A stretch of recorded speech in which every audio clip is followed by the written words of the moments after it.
What's going on, guys? Welcome back to Ranger Central, and today we are going to talk about Chris Drury's end of the season press conference that just happened, talk about some quotes, give my takeaways and all of that. Before we jump into everything, please leave a like on the video if you do enjoy it. Subscribe if you guys are new, especially if you're a Ranger fan, and turn on your notifications so you know I upload or go live on the channel. But obviously, it's hard to take away things from what a GM says because they're going to walk around answers, given the fact that they can't really show their hand in terms of just the fact that it will hurt them in negotiation tactics. But I did find a couple quotes interesting, which we'll get into. So the first one that I did want to mention that really opened my eyes a bit to maybe there's going to be a change. But again, I don't know. I really feel in the middle. So it's not like it fully convinced me that there's going to be a change. But this is from Vince Mercogliano. Drury on whether the core is good enough to win a cup. It was a disappointing end to the season, but I do believe in our players individually. Now it's part of the job to figure out if this group collectively could get us where we want to be. That process is already underway. So that, if I'm reading that correctly, how I think he means it, he's pretty much saying that the group of guys, like individually, they're good players, but I don't know if they're good enough to get us over the hump and win a Stanley Cup, which if that's what he means, then he's 1,000% right, because at the end of the day, there are guys in this group that are talented. Like, I'm not going to take it away as much as I rip the core apart, but I do believe and do agree with the fact that I don't think that this core, them playing together as a core, as a unit group, whatever wording you want to use, is going to win them a Stanley Cup. And I truly feel that way, and there needs to be changes. I don't know if that's a signal that he's going to make a change or what, because we also did see a quote, and this one's from Colin Stevenson, and he asked whether or not, thank you, Colin Stevenson, by the way, for asking a question like this. Like, I'm glad somebody asked a really tough question. He asked whether he'd be willing to move on from one or more of his core players, and Drury danced around the answer, but said nothing is off the table. So,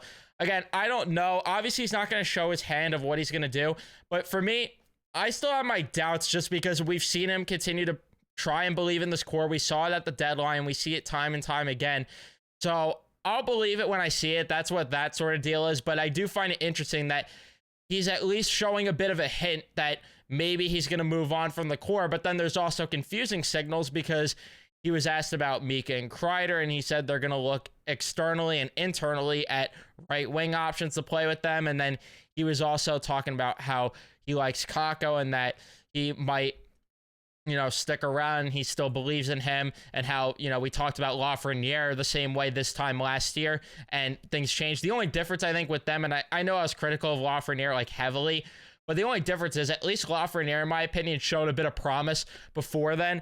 Kakko has really not shown promise outside of like preseason play where he had a good insanity run there. Obviously, we'll see if things change with that. And, I listen, if he sticks around, I obviously hope he breaks out, but I think they have to move on. I think that they have to be done with the guy. Maybe this is, again, a negotiation tactic where he's trying to say, we're going to be stubborn on our price and we're going to be firm on our asking price. And, if you want to get Kakko, you have to give us what we want, sort of deal. I don't know if it's a bit of that or what, but again, GM press conferences are tricky, but I figured I'd give you guys the quotes and you guys could give me your thoughts on everything, and I could give some of my thoughts on everything.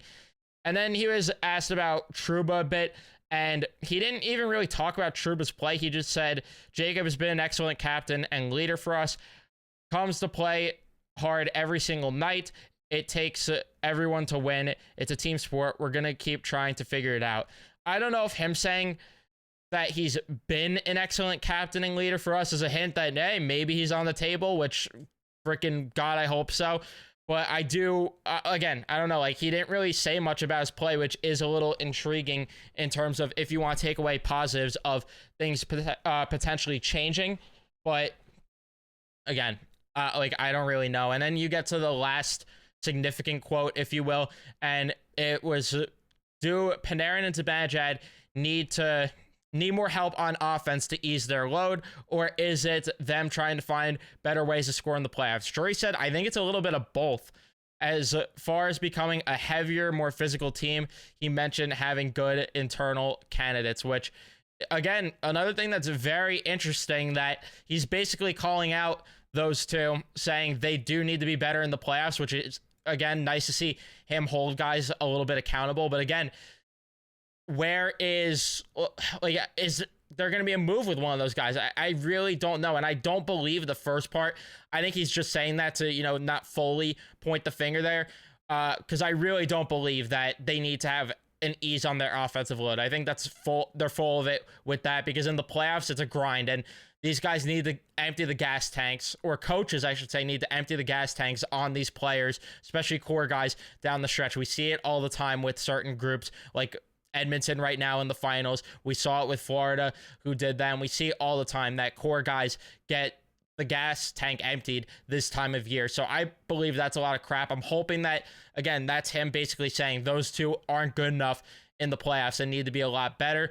Problem is, he doesn't really have a way moving either of those guys. So again, that's really the issue. And that's where I still have my doubts that things change. But I do wonder if this is him hinting at, yeah, things need to change and things aren't good enough right now. Or is this him actually, saying the truth of how he feels with this group and that he does truly still believe in them? I don't really know. Again, hard to take stock into anything that a GM says, but the only thing we can see is actions at the end of the day, and we're going to find out within the coming weeks at this rate what's going to happen. We're pretty much, 3 weeks away, 3 weeks and 4 days away from free agency, and we're only, I think 3 weeks from today is actually the draft. So we're getting into the crunch time already of the offseason, which is moving very quickly thanks to them going to the conference finals. Otherwise, if they were, first round, second round exits, we'd be pulling our hair out waiting for this type of deal. But again, we're already approaching in on everything. So I'll give you more content in terms of that. Things are moving quick, so I kind of have to rush things. There is a couple videos that I do have lined up in terms of off-season talk and stuff like that, but I just really wanted to upload this to, let you guys know some of the Drury quotes in case some of you didn't see the presser. And again, give some of my thoughts, and I also want to see in the comments your thoughts. I want you guys to tell me how you feel, what you're taking away from the Drury presser. Are you guys feeling optimistic for change? Do you guys even want change? Do you guys, what do you guys think? What's the pulse of the fan base as of today, June 7th, 2024, in this afternoon? I'm very curious what you guys have to say. And all I know with the internal thing with being more physical, which is one thing I do want to say, I still believe they need to get a guy externally that could play in the top 6, but also play a physical brand. Just, again, I mentioned the guy before. I think Tyler Bertuzzi, a guy like that, would be a solid fit. Spoiler alert for a video that might come out sometime soon. And just guys like that, guys that could fit in the top 6, but also bring a bit of sandpaper to the lineup. We talk about Brady Tkachuk all the time. I don't think that's realistic, and I don't even know, quite frankly, if the Rangers actually have the ammo to get it done. But there's a couple different guys, of course, that we'll, dive into, talk about. Marchessault's another guy that we see talked about all the time. Of course, funny enough, a former Ranger, didn't sign his ELC here. But again, I digress. So we'll see what happens when it comes to all those sort of things. But again, let me know all your thoughts in the comment section down below, how you guys are feeling, what you take away from the presser. Don't forget to leave a like if you haven't subscribed to. Turn on your notifications. I'll see you guys in the next one.